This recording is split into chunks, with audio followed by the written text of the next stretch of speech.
For more, let's cross live now to Jerusalem to speak with our correspondent, Iris Mackler. Iris, you're following events for us there in Israel this morning. Tell us, why is this summit so significant and how did we get to this point? It's significant because of where it's being held. The Abraham Accords, so far, this normalisation of relations between Israel and certain Arab countries, I don't know if they foresaw that within 18 months, Israel would be hosting a meeting at which now three, and since last night, a fourth Arab nation has joined. So we are seeing the Israeli government, representatives, American government, the foreign ministers of those countries, Morocco, Bahrain, the United Arab Emirates, and now Egypt.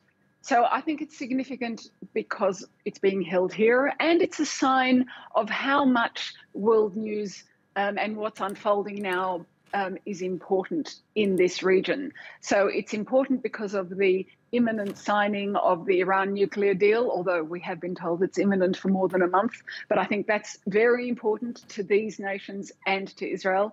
And the interplay between that and the situation in Ukraine, and whether people throughout the world will be depending more or less on oil and natural gas from Russia. Iris, conspicuously absent a Palestinian voice at the table.